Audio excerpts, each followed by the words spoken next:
Welcome to Books on Air, the podcast that tells the story behind the book.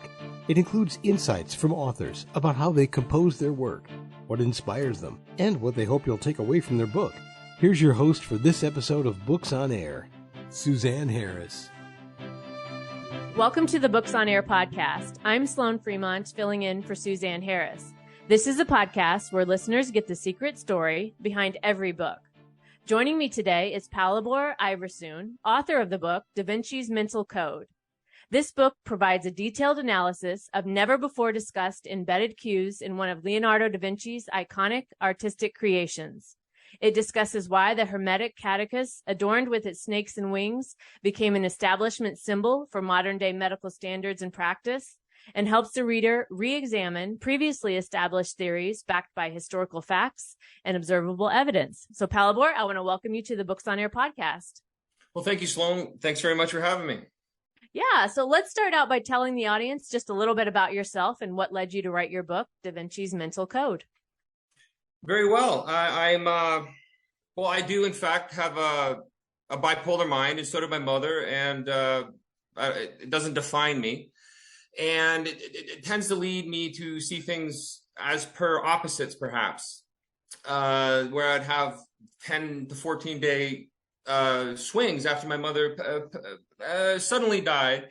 Maybe it triggered the gene in me to have 10 to 14 day high periods to low periods, where at the end of a 10 to 14 day high period, I would realize I was acting tyrannical. And in fact, it was me acting out the personality of my father, who now arguably I realize has a pathological personality. Mm-hmm. Mm-hmm. And so, yeah. And so the lows were as bad as low as the highs were great. Narcissism, like if I left the room, I felt like people were missing out, like during the high period. Mm-hmm. And it was obviously irrational. It's self-serving, and I was having a lot of fun with it until I realized that other people's pain to my pleasure at the end of a cycle. Yeah. And this was all realized in hindsight after a lot of hours of psychoanalysts, dealing with psychiatrists. And life experience. I'm 48 now, sustained a couple suicide attempts, and that's okay. I don't want there to be, so did Tyson Fury. He's the heavyweight champion of the world. And Jim Carrey has a bipolar mind, and arguably so did Beethoven, and maybe Nikola Tesla. He was known to have migraines and the such. Anyway, I say that to give a bit of background on myself, to offer why I saw what I did in the DaVinci's Vitruvian Man. Okay. Yes. And so the Vitruvian Man, that's the image of the man with his arms out and the circle around it. Is that correct? Yeah. Yeah. And I never knew about it. I never knew the name I didn't care about it until about 4 years ago. Yeah. So in that image, you were able to see something different than maybe most people. Do you want to talk about that a little bit? Yeah, it was after meditation of family crises that his left eye is much more comparatively dark than his right eye. Mm-hmm. And that could be tied to, who knows why he did it. I just never heard anybody talk about it. Yeah, I've never heard this discussed either. So when we were talking briefly beforehand about this, and actually Palibor showed me some images. So I encourage everybody in his book, he's got these images. I encourage you to go check out his book and see this. They're not actually, the images are not in my book, but all you got to do is download it off the internet and zoom in on the face. And the left eye is unarguably darker than the right eye. Right. And so when you were showing me that, and let's talk a little bit about maybe some of the conclusions you came to after looking at that, and maybe seeing it with the way your mind works. Yeah, leading up to it was if I found myself acting excessively self-centeredly or selfishly, it could be as simple as being around my wife, an argument about how to load the dishwasher. Mm-hmm. If I had to have my way, eventually I would get a migraine. What I eventually realized was in my left hemisphere compared to my right hemisphere, when my heart was going out to say anybody suffering relatively more than myself. So I got like the idea that both are not good. These are extremes. Right. And so there was major family crises in my family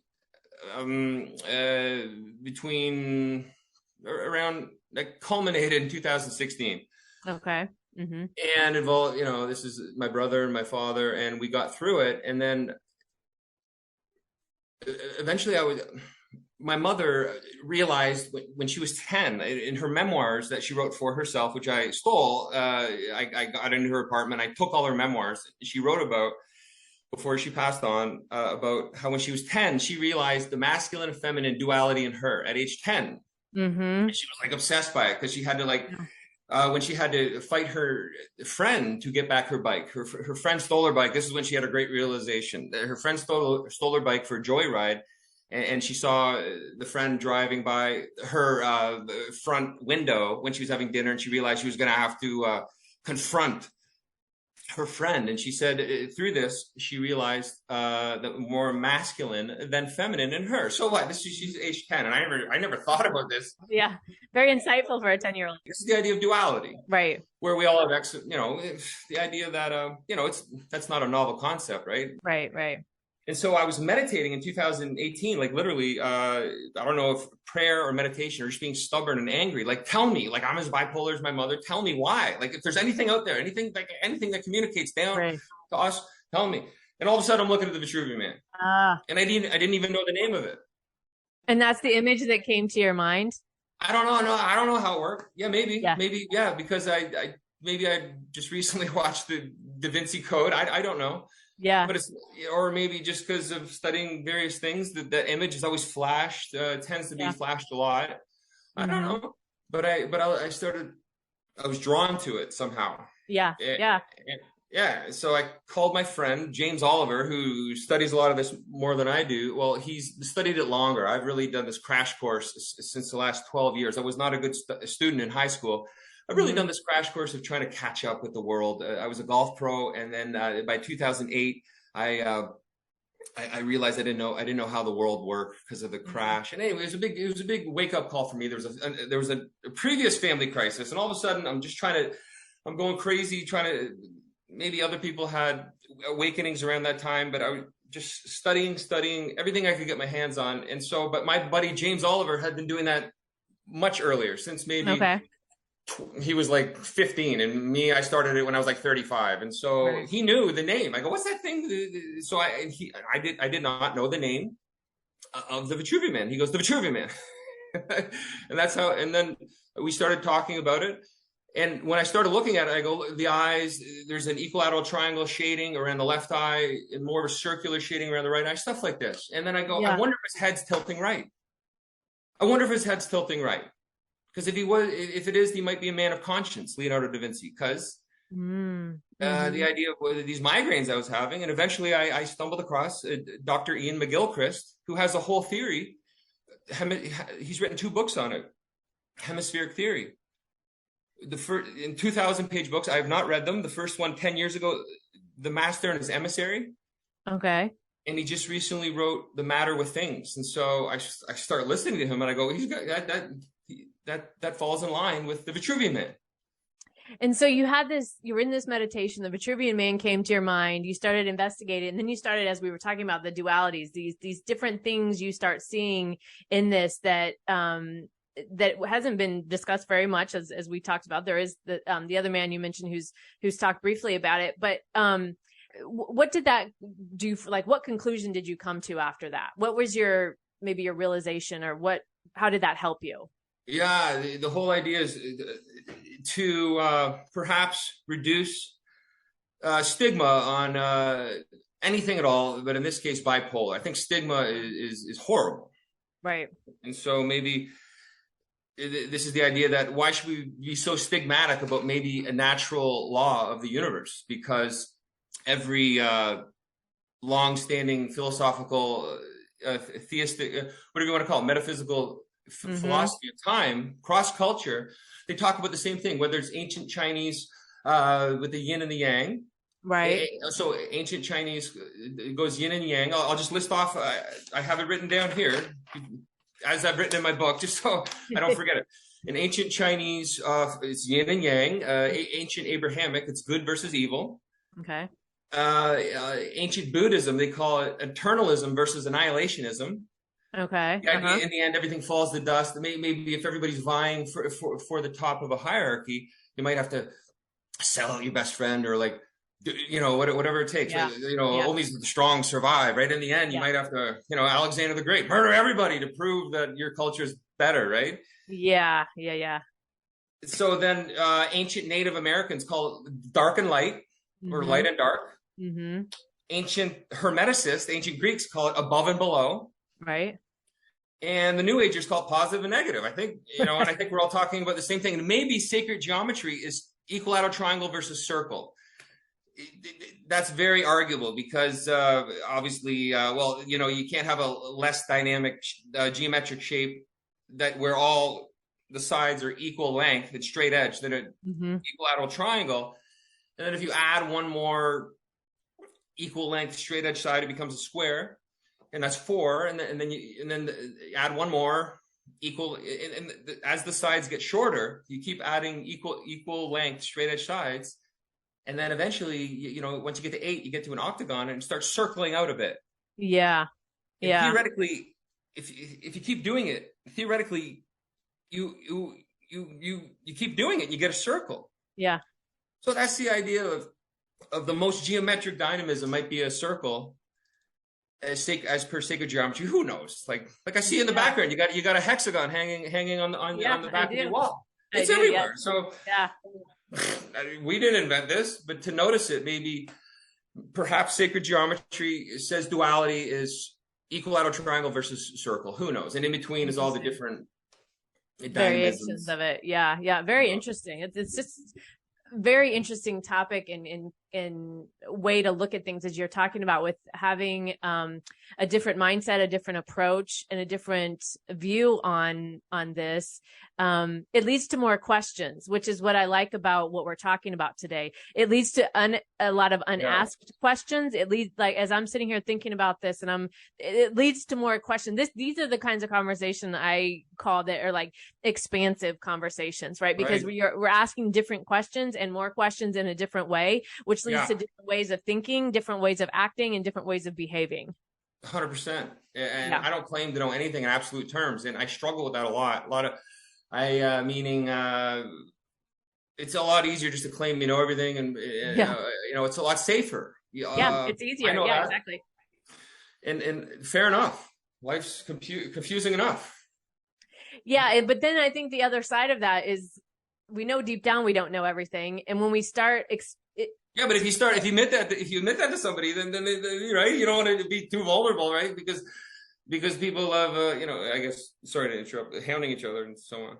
Yeah, well, yeah, that's true. But I mean, for those who are the seekers, right, those that would listen to these types of conversations, those people that would be interested in your book, these types of people, as we are having this conversation, feeling like you know everything, or you're in a place where you're not growing, to me is very boring. I think I've heard that from my friends. I've heard that from people I've interviewed over the years. Being stuck and stagnant is boring. And often we need a different way to perceive something. We need a different way to look at something, because not only what we're talking about today with Da Vinci and his drawing, it's not just limited to that, right? Because if you're shifting your mind in that way, and you're asking different questions in different ways, that carries over to every other area of your life, right? Because then you'll start to approach, which can be a bit daunting, which it's not for everybody. Exactly, right. For those who are willing to do it, but or compelled to do it. Exactly, and it gets you a different like uncontrollable or whatever. I mean, right, and you start being drawn to something, compelled. Sorry. Yes, and you start to see things differently in problems or perceived problems that you had before. You start to look at them differently, and you find different solutions than you didn't have before.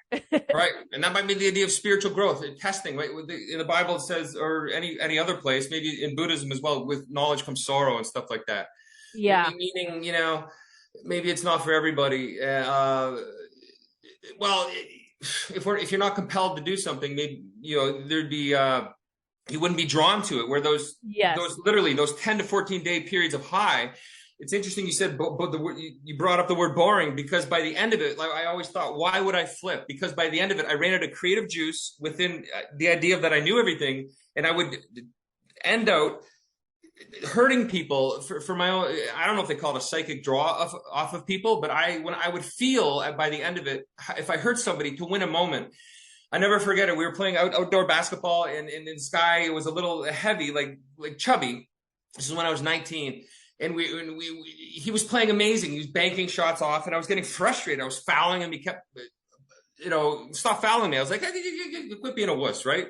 Yeah. And then he kept banking it off and banking it and hitting it. He was playing amazing. And he was a fraternity brother of mine. This is down at Rollins College. And he goes, that's it. Stop fouling. And I go, what do you know? You're fat. And to win the moment, I won the moment. I got everybody laughing the way I delivered it, but I felt his pain in that moment. It was boring. Yeah. It was authoritarian and tyrannical. And I flipped in that moment. And I go, what the hell? Who am I? That led to growth, all that suffering. So I had these 2 weeks for 3 years. Mm-hmm. And then I started smoking marijuana. And then it was stayed dark for a while. Then it got pretty dark for a while. But yeah, through the suffering comes knowledge or for sure knowledge or something. 100%. Right? Yeah, I'm just agreeing with you. Yeah. Yep. I want to move over to what I talked about in the intro about the Hermetic Caduceus, which is what do you call it? The medical. I don't know how to say it. Symbol? Yeah, it's some old Greek word. Caduceus, Caduceus. I don't know how to say it. Yeah, Hermetic. It's a Hermes magic wand. It's the son of Zeus. It's the son of God, by Cronus. And this is another way to look at duality. Just to jump in there, because meaning ancient Abrahamic progression has to do maybe more suffering. Abraham was about to kill his son, and then some angelic higher wisdom said, "Don't do it. Maybe suffer with your, just don't do it. Just whatever it takes to suffer through with your son." Right? Mm-hmm. This is the idea, right? He was about to murder him. Whatever happened, just don't do it. And then, the polar opposite of that is ancient Greek paganism, where Cronus had a vision that Zeus was going to rise up to overthrow him, just like Cronus did his father, Uranus. And so what did he do? As per the ancient Greek paganism, he devoured, they say, his child. And devouring can mean physically, because there's pictures of Cronus eating babies. Mm-hmm. There's amazing paintings from 400, 300 years ago of Cronus eating the head off, eating a baby. Or there's another way to devour, mentally devour, right. Parent, tyrannical parents. You got to be like me, you got to respect. And these are parallel, opposite, the law of opposites. These are opposite opposing ways, theisms, really, the way to look at the universe, I believe. And so we're ancient, and then somehow in ancient Greek paganism, Zeus, Poseidon, and Hades, the son of Zeus, somehow rise up anyway to overthrow Cronus.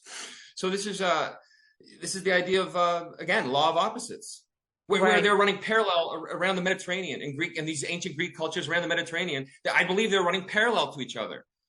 Where Abraham was somewhere around the Mediterranean, whether it was in Jerusalem, I'm no expert on this, but I know enough to know it was all around the Mediterranean. And ancient Greek paganism said, hey, the world might be like the black hole, right? It's, the physical world, meaning the center of the black hole is a supermassive that's our system. It's fueled by a supermassive destructive force, right? That's just the way it is on Earth. Mess with the chief, you're done. Yeah. Where maybe the pointing toward higher dimensionality is about suffering. No matter how much you want to murder, you might look at your child like a monster. Don't do it. Suffer and learn as much as it hurts. Yeah, the learning as much as it hurts. I 100% agree with that. That is, I think most of us that are listening, that's a life theme, right? We don't sometimes, I know for myself, sometimes when I'm going through those mind-boggling. Well, and I don't want to learn sometimes. I don't want to do this. I don't want to go through this, right? I know. I just want enough torture. Yeah, I know. Yeah, I know. There's a huge deterrent to it. It's natural, I think. Well, yeah, we resist it, and in the resistance, there's pain too, right? Because we're resisting the change or the whatever the scenario is. But so what I'm hearing from our conversation today is that discovery you've made through your process, your experiences, what you've experienced in your life, things you saw in your life that you didn't like, and that you it sounds like made some changes. You were aware of it. You've implemented some changes, and that really that duality that both sides of the unavoidable. It was of compulsion. Yeah. I had this explained to me once about magnetic flip. Sorry. Yeah. About the duality where you have, I'm just going to use dark and light. Okay. I'll just use dark. I'm just going to use those terms. I think it's all the same. It's just different things to call the same thing. Yeah. Right. Yeah. So I'm going to just use dark and light. So there's the dark and there's the light, right? And so, Yeah. and the way it was explained to me is like, you know, we can't and or don't or won't stay in the dark all the time, right? It might feel like it when we're there, but we don't stay in the dark all the time. Same with the light. We want to move towards the light, the happiness, the better emotions, but that's not how human emotions work, right? No. And the way it was described to me is there's like a line in the middle that's called wisdom. Like that wisdom where you're balance, right? Yes. Which is almost unattainable because everything moves in waves. Right. And so you're balancing in that space, whatever wisdom is for you, right? And wisdom is going to mean, and wisdom may not be the word for everybody, right? It may be something balance, right? You can't have a sustainable system unless it's balanced. Yeah. Right. And being in that balance, whatever balance means for you, because it's going to be different for everybody, but understanding that when we're in the dark, it feels like we've swung that way and we're going to stay there forever. Yeah. But that isn't true. Even in the light, we remember in the good times that to appreciate those good times, because they're not going to last forever, right? We're not going to always, because change is constant. So like you're saying, having that balance in the middle and understanding what that means for ourselves. That was a way that it was explained to me that I found very, very helpful as I think about my life and the way I go through things. Yeah, 100%. I mean, I guess it's so unattainable or fleeting. Not unattainable. It's obviously attainable, but maybe the idea is it's fleeting. As per the test, we're always tested to take on more things in life, and then with great power comes great responsibility. Then you're thrown back and rise up, and then maybe as you take on more responsibility and power, you have to keep balancing yourself. You know, whether you become a parent, you know, that's a lot of responsibility. As you grow and gain mental power, which I think is just life, you know, experience over time. Yeah. What's the difference between a 40-year-old and a 10-year-old? It's just experience over time. Yeah. Right. Yeah. Yeah. I mean, like kids are so smart, right? But like an adult can have more knowledge of patterns behaviorally and whatnot. So as you gain that more power, it'd be advisable to have responsibility. Maybe that's rebalancing every level. Yeah. Gaining whatever it is. And I think as we get older too, we know ourselves better, right? We know ourselves. We know our own patterns. And other people, like the patterns. And that's the idea of gaining mental power. And you better, you got to be responsible with it, because sometimes light can masquerade, or dark can masquerade as light, right? Like why do people think they're doing the right thing when sometimes they're acting tyrannical? It can be very confusing. Right means different things to different people, right? There's a whole exploration of that, right? Of how it works. But it's endless. It's I endless. know. So I think it's part of, we're just here for the test, because life it's temporal experience. And, you know, somehow we're thrown in the middle of the duality, and, you know, the string theory, like they say, I'm not an expert on any of this, but Max Planck and them with string theory somehow proved there's like 11 dimensions with the string theory, and we're in the third dimension. Why do we call our dimension the third dimension? So maybe if balance is the sixth dimension and there's like 11 or 12 dimensions, then we're closer to darkness on the third dimension than balance on the sixth, where God, I mean, who knows what the string theory is, but what does the third dimension mean? Yeah. So many questions. In terms of if there's 11 dimensions, I have so no many idea, questions. Maybe that's why there's so many horrors and people rationalizing dark acts on this planet, because maybe we're just like dimensionally closer to the first dimension, if that's of a snake or a spider or a demon or whatever, right? It's like, and maybe they can't get into the fourth. This is all theory I've heard from other people. Maybe they can't get into the fourth dimension. We're like the bear. Who knows? Like why is there more seemingly dark acts on this planet? Like outwardly dark acts, where all the good acts we do, like maybe those are all immeasurable kind acts that go unnoticed, right? I don't know. We're coming to the end of our time. We could talk a long time about this. Oh my God. We're out of time. I think, that's why we're here, though, to consider it. Exactly. So again, I want to thank you for joining us. And before we close out, what do you hope the readers learn or take away after reading your book?